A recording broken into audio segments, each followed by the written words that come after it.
Hey, some friends, welcome back to my channel. I'm Symptomistic like optimistic, but make it Sims, and this is episode 25 of Rags to Riches, a love story. If you are new here, this is an LP based off of the Rags to Riches challenge, and I did the challenge with two Sims, and now they have morphed into a whole family.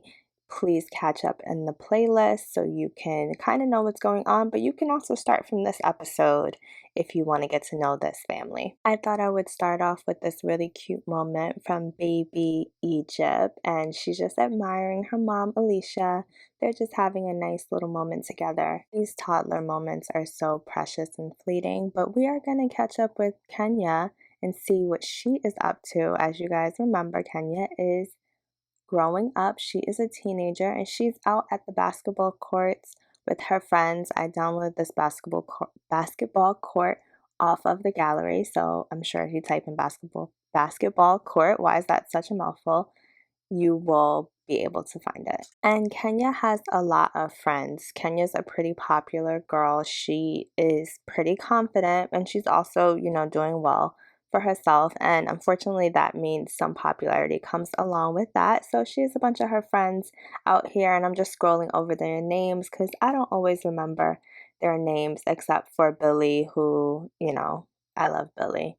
Billy is an underrated sim, and I love how cute Olive Tinker is aged up. Like, I think she's super adorable. And so yeah, they're just here to kind of hang out and have some fun. I think in the green that's Constance. I cannot remember that is, well, you see the names. I'm squinting because I'm looking at the smaller screen, but you'll see all the names. But it also looks like Kenya has a bit of a crush, which is unexpected. So she's feeling flirty because she is having her first crush, which is one of her friends, River, which I didn't really see that coming, but I guess it's all a part of growing up. And I'm just looking through Kenya's aspiration because she's moving along pretty quickly. Part of the Rags to Riches challenge is to have your child, I hope only one, because I think I would be exhausted if all the children had to go through their aspirations. But let me know in the comment if it's all the children. But hopefully it could just be one, and so we need to do that to complete the Rags to Riches challenge. The Rags to Riches challenge is not just done because they have a ton of money and they hit the lottery. It still has other things to do. And I think that's Joshua on the phone. Joshua, I think he's cuter than River, and Kenya and him have a deeper relationship. But if she has a crush on River, then, that's her preference.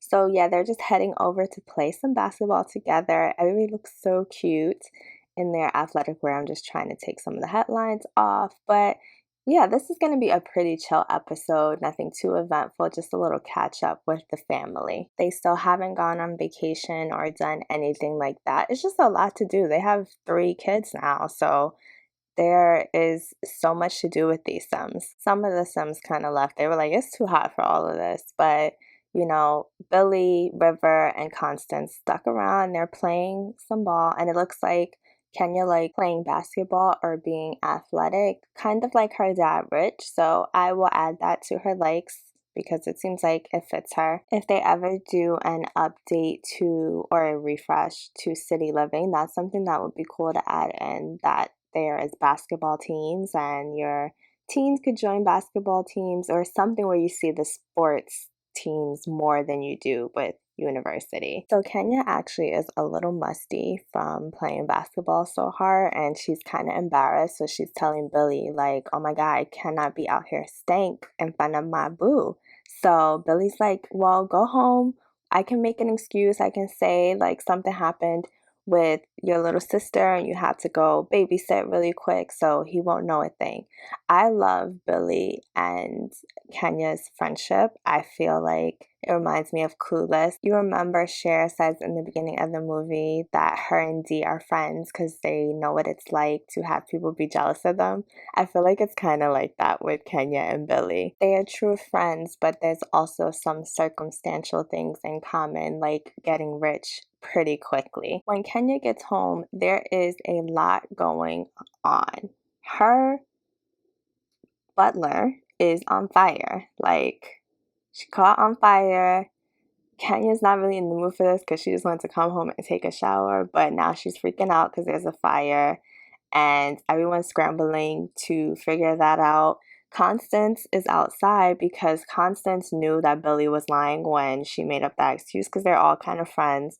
So she was like, yeah, I'm not buying that. Let me go see what's going on with Kenya. She didn't know Kenya went home because she stinks. So Butler Yvonne is running out and didn't put out the fire. She just left, but it's okay. I guess she's delirious because she was on fire. But I need somebody to put out the fire.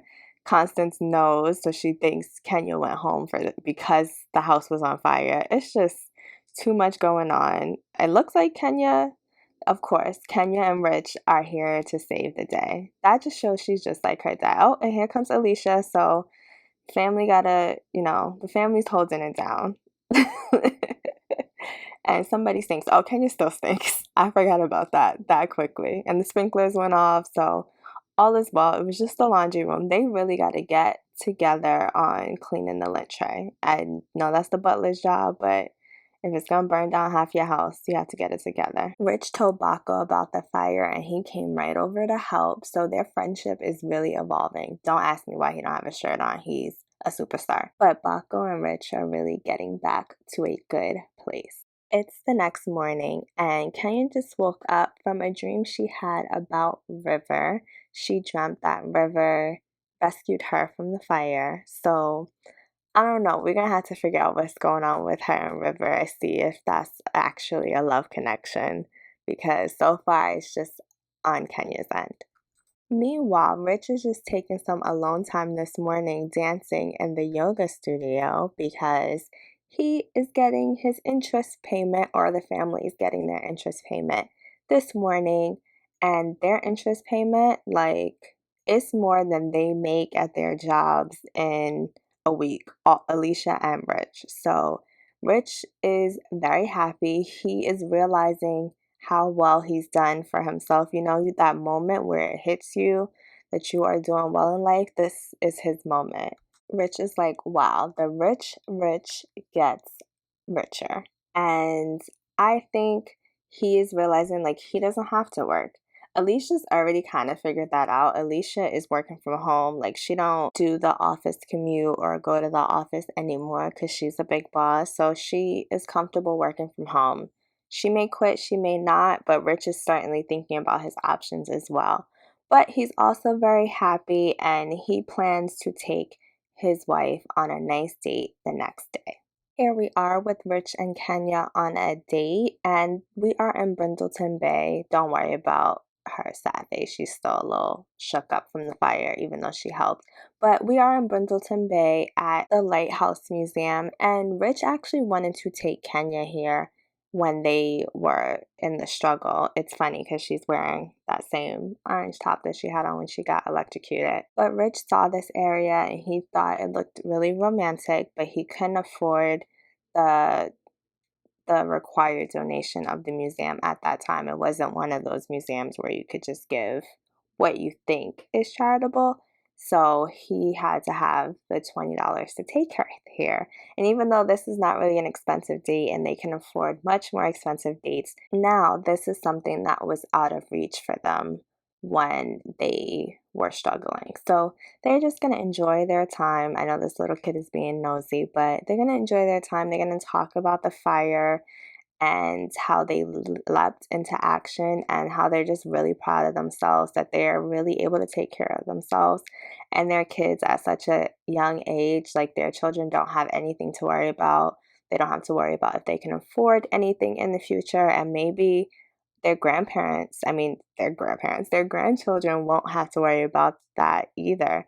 So they're just feeling really blessed and grateful that they've made it through the struggle, and it would be damn near impossible for them to go back. Rich is also talking about how he wants to leave a legacy. He wants to make the sim world a better place because some of this money didn't come from business. Some of it, a lot of it, came just from pure luck, and he wants positive things to come with it. But now they're getting a little more into their flirty mood because they're realizing like this is their alone time, so they don't want to just talk about the family, like they want to talk about themselves as a couple. So they're just enjoying their time together.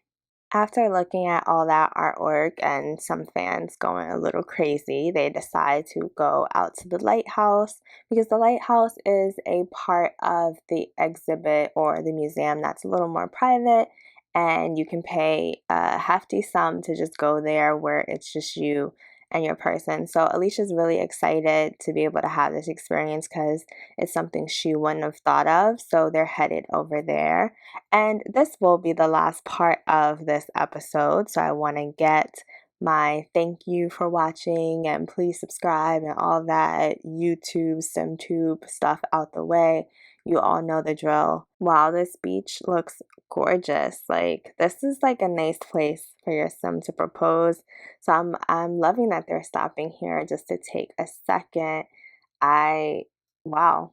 I don't even have the words, but they've just come such a long way. They are going to stand here for a little bit and take it all in, and subscribe if you want to become one of my sim friends, like if you want to see more videos like this from me and other simmers, and leave comments just so we can all get to know each other better and you can play a role in the storyline. Rich has told Alicia that he's really happy that they are soulmates and she's his everything, all that mushy stuff. So now they're actually going to head to the lighthouse, and I don't want Alicia to take all day. Rich makes it up here first because Alicia is strolling, and again, this is a great part of the game. Like, I am really impressed with how The Sims did this. I'm sure it gets old if you do it too many times, but I haven't done it before. So I just think Rich is up here and he's taking in the fact that he's on top of the world, literally and figuratively. He's also realizing that it's just going to be him and Alicia up here. Like the workers are downstairs, there's no one up here. So they might be able to get in a little woohoo, which, you know, they probably haven't woohooed outside since they were able to afford housing. So they are going to have a little fun. Who is calling? See, whenever they get alone, Kenya's calling. No, girl, you cannot go to this crazy thing. Absolutely not, girl. Teenagers always trying to go off on some adventure. But Rich and Alicia still got their woohoo in, and they better hurry up before someone comes and says, you guys are up here way too long and they get a fine or something. But they are done, and I thought this was such a fun, quick episode. I hope you all liked it. I'm Symptomistic, like optimistic, but make it Sims. Catch you in the next video. Bye.